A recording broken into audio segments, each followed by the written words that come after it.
I will never forget that autumn day in Budapest, when I was 23 years old and we all sat under a walnut tree in the garden of one of those wonderful restaurants, chatting confidentially and privately around a big table. My brother Ernst and I had traveled from Vienna with our father for the 5th Congress of the International Psychoanalytic Association.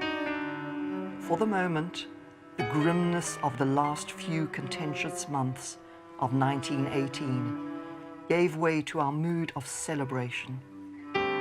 Budapest's mayor, István Bácsi, the city magistrates, high-level military and medical officials from Hungary, Austria and Germany welcomed almost 50 of us with receptions and private banquets. Sándor Ferenczi and Melanie Klein were there, and so was the young István Holos and Géza Róheim, the future anthropologist. Our conversations continued on a Danube steamer, which carried us between our lodgings at the Gellenfürdo Hotel and the meetings at the Hungarian Academy of Sciences.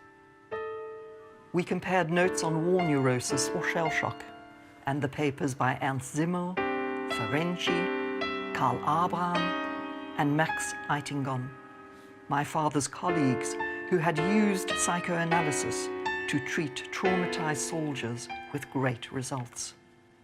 On September 28th, Siegfried Bernfeld and I rode back to the Academy of Science to hear my father speak about the future of psychoanalysis.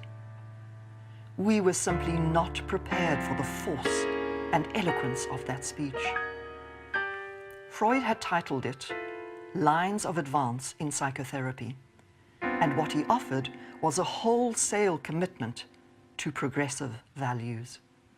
But first he warned us that psychoanalysis as a science was in danger, at risk of elitist isolation and medical arrogance. Then he set his sights on the coming years.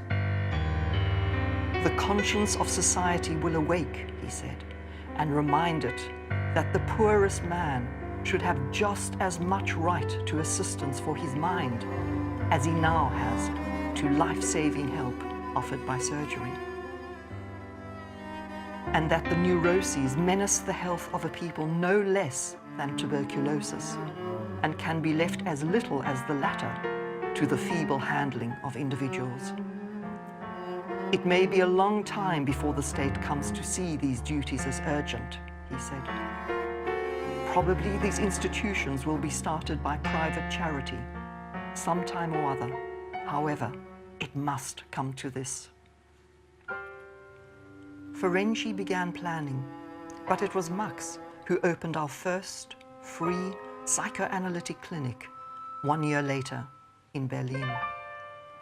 Meanwhile, I had just gained my certification as a school teacher in Vienna and was in analysis with my father, training to become a psychoanalyst myself. The Budapest speech had set social justice as the goal for all of us. In our practices, at the clinics, in the schools, education is aimed for control and even suppression of the instincts. But at what cost? What if, instead, education aimed to make the individual a useful and civilized member of society? Psychoanalysis could serve as a guide for educators. It could and it would wake the conscience of society. I called on some like-minded colleagues in Vienna to get the project started. My friend August Eichhorn and I met every Friday afternoon, and we toured the social welfare agencies which were thriving under our new social democratic government. Eichhorn was a teacher and a psychoanalyst like myself. We visited Siegfried Bernfeld, who also in 1919 founded Kinderheim Baumgarten, an educational refuge for Jewish child refugees in Vienna. We also visited a former refugee camp in Oberhollabrunn in Lower Austria, which Eichhorn had already transformed into a pioneering state residence and school for troubled adolescents. I was captivated by his work. Eichhorn wasn't only able to reach children otherwise unreachable, he influenced a lot of us. The more Eichhorn and his staff thought about the educational and psychological needs of stigmatized children, the more he pushed for environmental change. Without it, as Bernfeld said, education simply prolongs the status quo and stifles human growth. I joined the Vienna Psychoanalytic Society in 1922 and, along with Eichhorn, made the case that the flexibility and innovation of psychoanalysis could be used productively in education. The ideas of Maria Montessori, socialism and psychoanalysis, and even Wilhelm Reich's more radical proposals were popular then, and both Bernfeld and Eichhorn knew how to merge them into the kind of empowering approach to education that would promote systemic change. As my own ideas about education developed, I began to think of the classroom as a modernist place where the child could become a free and self-reliant human being. A conservative teacher of the old school would say, "The rebellious spirit of this boy must be broken before it is too late, and he has become a serious menace to society." A modern educator, on the contrary, would have the highest hopes for the child's future and would expect to see in him a future leader and liberator of the masses. We can discover in each child a perfectly definite constellation of hopes and fears, dislikes and preferences, jealousy and tenderness, the need for love and the rejection of it. Children not only need to be taught, but need a chance to teach themselves. At the same time, we impose limitations on their thinking, and we place obstacles in the way of their creative activities. Worse, traditional educators always want to make the child into what suits them, deferring by the century, position, rank and class of the adults. Yet, education appears to us in another light, when we have another aim in view. Disabled children and those affected by war, refugee children, children from poor families, or, as Alfred Adler would agree, those who are simply unloved or misunderstood, call on us to figure out their particular developmental and social needs. Despite all the ordeals and obstacles we faced after the war, our new ideas were welcomed in Vienna in the mid-1920s. Progressive newspapers cheered when Eduard Hitschmann opened the Ambulatorium, our free outpatient clinic for people of all social classes and occupations. Our wonderful Minister of Education, Otto Glöckl, based his democratic school reforms on a simple idea: education for independence. Within our psychoanalytic society, Josef Friedjung, a pediatrician and city council member, convinced us that both parents and the schools must be involved in preventing childhood neurosis from deteriorating into later adult psychopathology.